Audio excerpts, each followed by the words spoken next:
No problema kung sayang. No problema pag budget.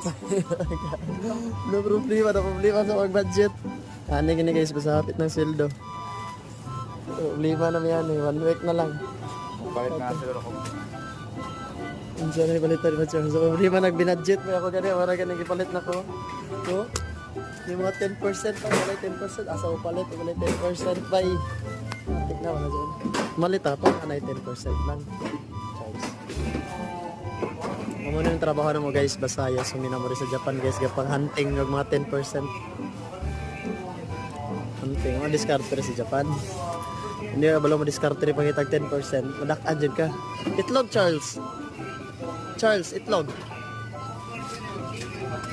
5 na sa'yo. Ano na 3% to?